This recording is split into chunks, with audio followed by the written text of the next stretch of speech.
Hi, everyone. Today we're going to finish Paul Bunyan, our example of a tall tale, part of folk tales, right? Part of traditional literature. Today we're going to talk about what's the central message of this entire story, right? We've taken 4 days to go through the story of Paul Bunyan. We learn about him, the beginning of his life when he's growing up, right? He meets his friend Babe, okay, what he's like and how he becomes a lumberjack and the people that he surrounds himself with, and kind of some of their challenges and their struggles as they deal with the winter and the cold weather. And today we're going to finish up the story and we're going to learn a little bit about what they say Paul Bunyan contributes to our continent of North America, right? Part of our nation. So we're going to read the story. We're going to talk about some details, and then we're going to think back to kind of what's the big idea here? What have we learned about Paul Bunyan overall, right? It's called Moving On. Paul and Babe were happy the long winter was over. After being cooped up for so long, they were eager to stretch their legs, right? Being cooped up means kind of, in kind of the same spot for a long time, right? We can kind of relate to that during a lockdown during the pandemic. Paul hitched a plow to Babe, and they dug a groove from Round Lake down to the Gulf of Mexico. So here's the plow that he's got on the back of Babe, right? And they've come from this direction, and they're going that way, right? A big groove. As the water rushed south, it made a nice wide river. Paul called it the Mississippi. You ever heard of that river? The Mississippi River? Very famous. He piled the dirt neatly on one side. There were a lot of stones and boulders mixed in. When he was done, he called the whole pile the Rocky Mountains. Do you see what they're saying? Babe and Paul contributed to our continent. The Mississippi River, the Rocky Mountains. Some of you might have visited those places. On their way back north, Paul and Babe walked through the desert. It was terribly hot, and Paul took to dragging his great axe behind him. The heavy axe cut deeply into the soft sand. At sunset, Paul turned to look behind him.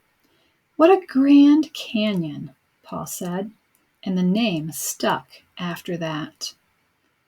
So the narrator is telling us that Paul Bunyan created the Grand Canyon by dragging his axe behind him.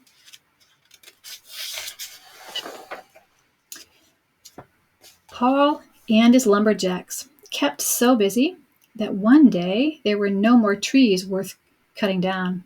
Some of the loggers liked the look of the cleared land and decided to settle down, but not Paul. He needed more elbow room, more space.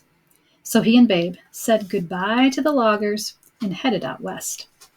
No one knows where they ended up, and Paul was careful not to leave any footprints behind.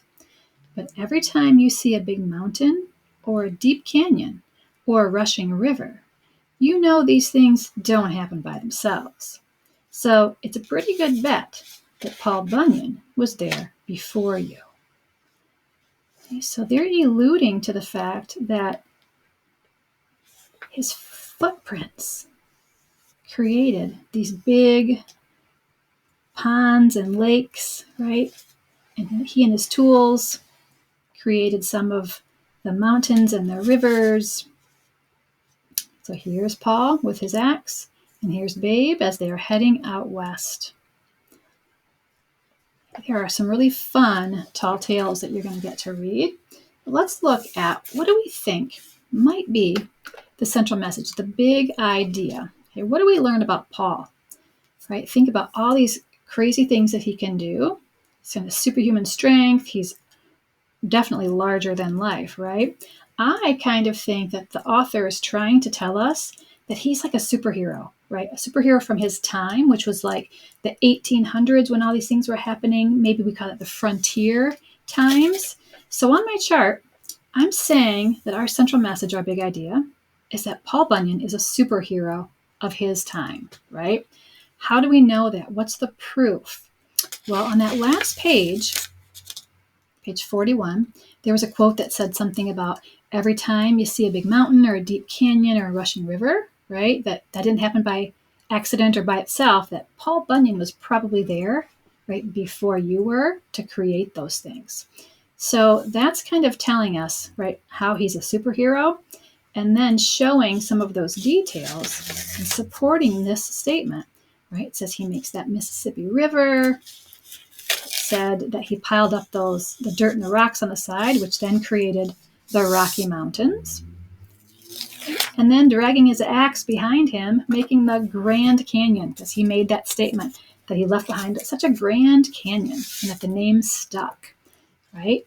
So overall, this story and the author is trying to tell us that Paul Bunyan was quite a superhero, right? And this is some of the proof and some of the reasoning behind that statement, okay?